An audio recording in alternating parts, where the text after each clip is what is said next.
Hey, Mr. Sam. Hey, wow, you are fast. Well, you know, I like to measure myself all the time. Oh, yeah? Not like how tall I am, but I like to measure how fast I am. Ah. Because, you know, I am fast.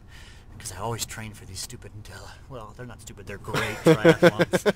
So today we're going to talk about measurement and how you can measure things, measure how fast something moves, or like, how am I fast, or am I moving at 5 miles an hour, or 6 or 7 or 8 or whatever. So today we're going to talk about measurement and the importance of measurement. Hey, today we're going to talk about measurement. Yeah. Yeah, you saw me running fast right there, and which is a certain kind of measurement. And then we're going to talk also about when you can measure that amount with like numbers. Yeah. And then also we're going to talk about scientific notation. So that's kind of fun. How do you deal with really big numbers, like when I'm going really, really fast? Yeah. Yeah. So that's what we're going to talk about today. Okay. All right, we've got 3 candles in front of us. We're going to do look at some types of measurements on these candles, quantitative and qualitative measurements. So I just told you there are 3 candles. Let's say quantitative measurement because that talks about a quantity. So it's like a number, isn't it? It's a number. Quantitative measurements have a number That's on it. cool. So 3 candles. Now I could also take my little ruler here and I could measure this candle.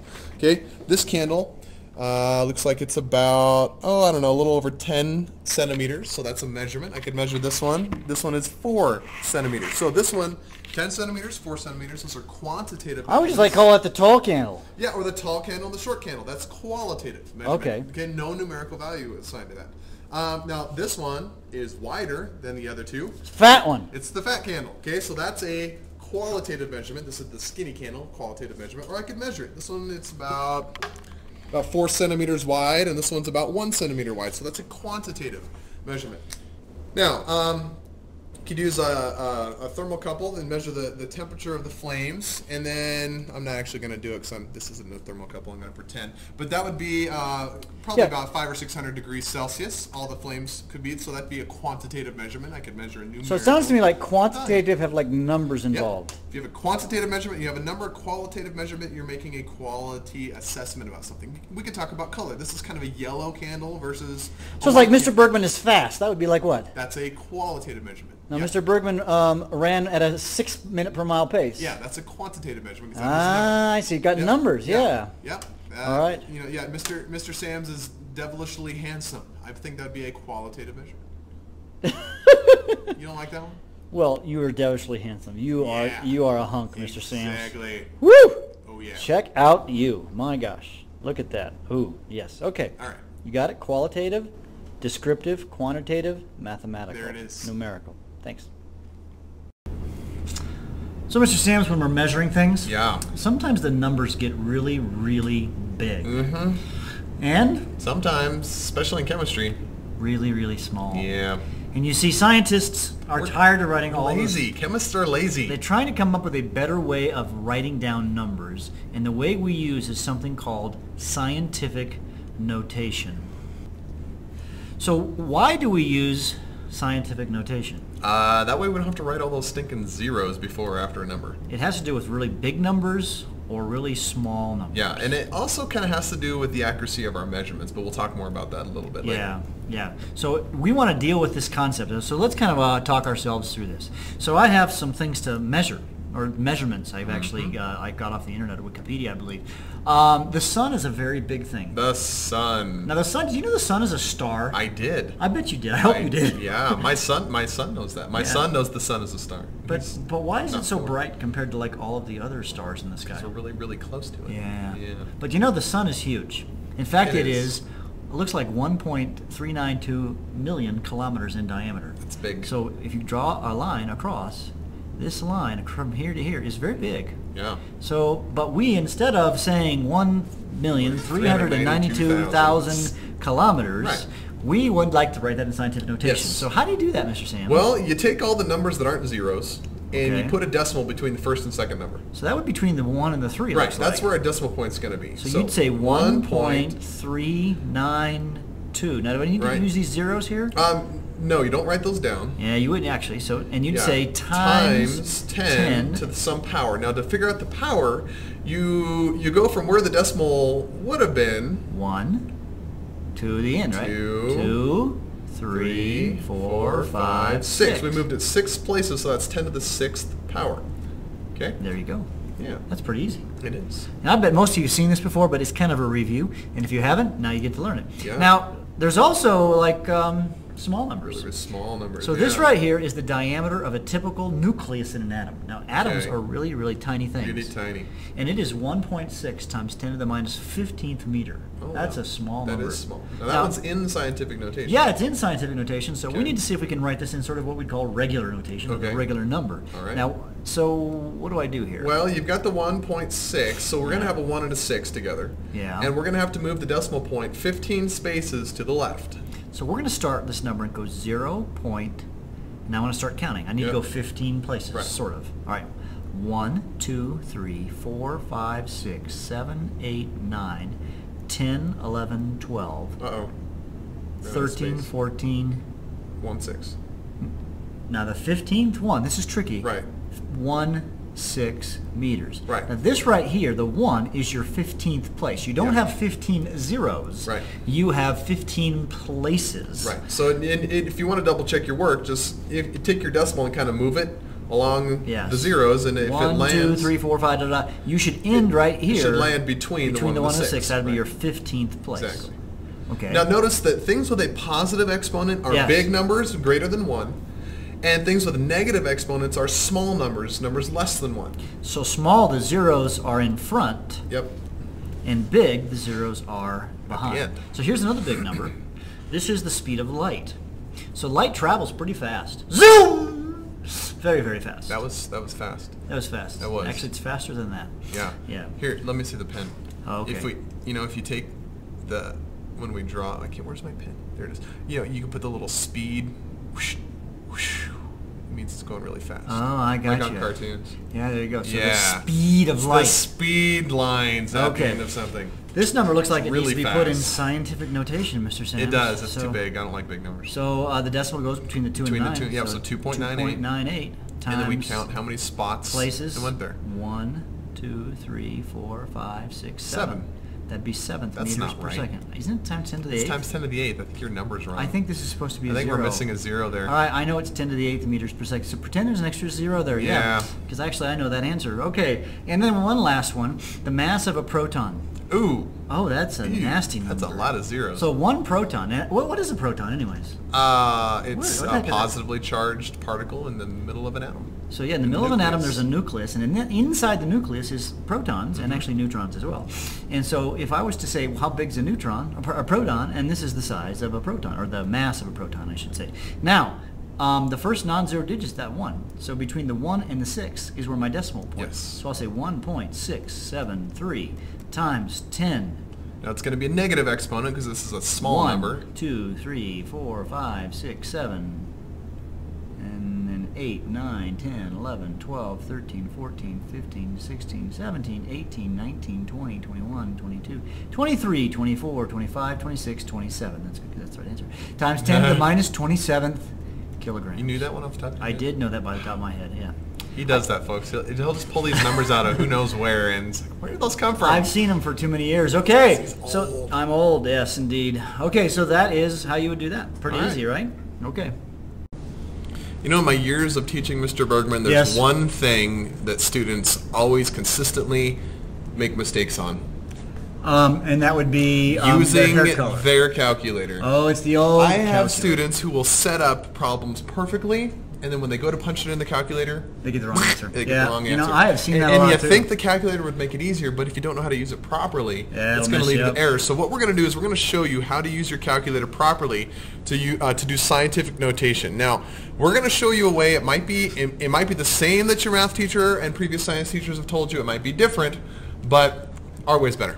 So we want you to use definitely this method. have the better method. We definitely have the better method. So It's how not to use the- your calculator. So what I Yes. need you all to do is you need to go get your calculator. Get it out of your backpack, pause the video, wherever. Grab your calculator so that you can follow along as we punch the same buttons that you're going to punch, okay? Yep. Everybody push, pause. Get the calculator out. Yes. All right, Mr. Sams, tell us about the calculator. All right, there are a few buttons that you need to use and a few buttons that you need to never ever touch when you're doing scientific notation. All right, The button that is your friend is the EE button. Now on Texas Instrument calculators, it's an EE. If you have a Casio, it says EXP, and some buttons, or some calculators, I'm sorry, has just a capital E. This is not the E with the little exponent X, okay? It is not the second function of the LN. Do not use that one. That's a little lowercase e. You don't want to use that one. It's the capital EE button. On Texas Instruments, it's right above the 7. And the most common one I see people make a mistake, they will say the times 10 button. Right. We don't want the times 10. No, so no, you don't hit no, second log. no. Because that's times 10. You don't do that one. You don't do second LN, and that's the e to the x. The little e to the x. You don't do that one. Okay? You use second, and then this little guy right here for the EE. And Yes. if you have a Casio, it says EXP, and it's usually on the bottom row.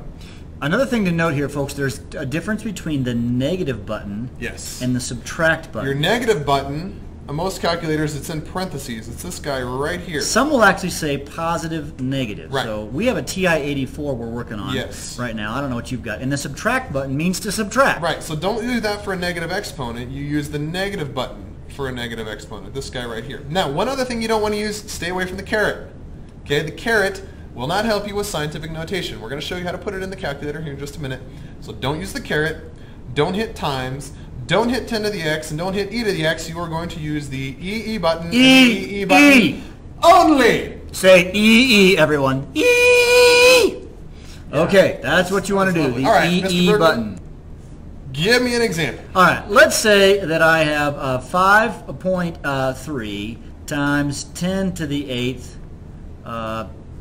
meters. All right, 5.3 times 10 to the 8th meters. Here's how I put that in my calculator. Everybody follow along. 5.3. Now, times 10 to the. Here's what you're going to do. You're going to go second EE. It means times 10 to the. And then 8. 5.3, second EE, 8. Those are the keystrokes that you put. Let me do that again. 5.3, second EE, 8. That means 5.3 times 10 to the 8th power.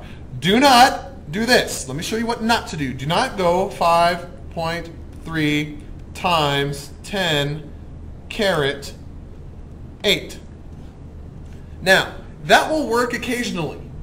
That starts to be problematic when you start to multiply and divide and add and subtract numbers. Typically dividing, right. If you're a parentheses guru, that will work. If you do not use them properly, it won't work, so don't do it. Just use the EE button. EE button. Okay. So now, right, one thing we should, let's do one Let's do here. one with a negative. Oh, okay. All right. Give me a negative one.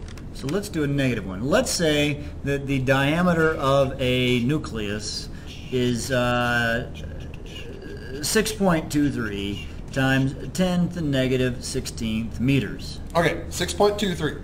6.23 times 10 to the, which is second EE. Okay? Now, when I punch that in my calculator, I always say times 10 to the in my head. When I hit the second EE, I always go times 10 to the, in my head, negative 16. Got that, guys? Now, let's see what these numbers would look like on your screen. When they show up on the screen. When they show up on the screen. All right.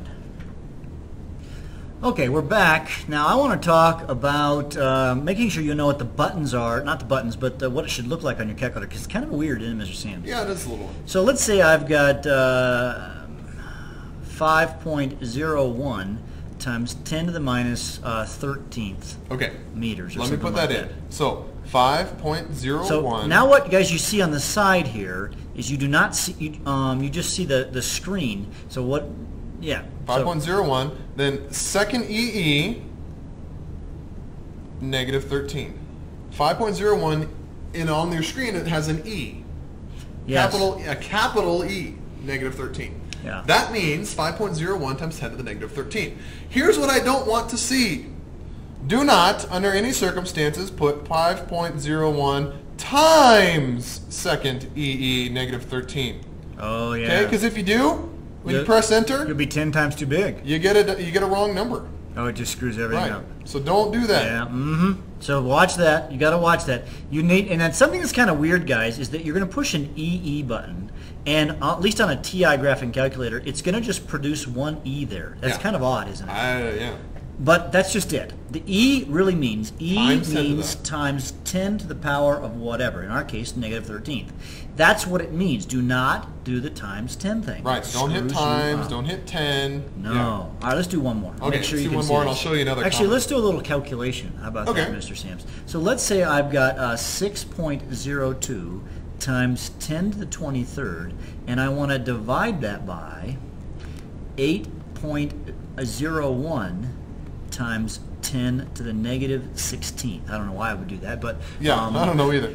All right, so 6.02 second EE 23. That means times 10 to the 23. Okay, divided by 8.01 second EE, which means times 10 to the negative 16. And I hit enter, and I get some big numbers. 7.52 times 10 to the 38th power. So it says 7.52 E E38. 38. Yeah, there's a whole bunch of stuff, and then E38. Don't forget to look for that E38 at the end. Now, let me show you something. So how would I write that, though? I would write that in my paper as Right. 7.52 times 10 to the 38. And actually, if you leave the E38, that's perfectly acceptable. Yeah. So that's fine too.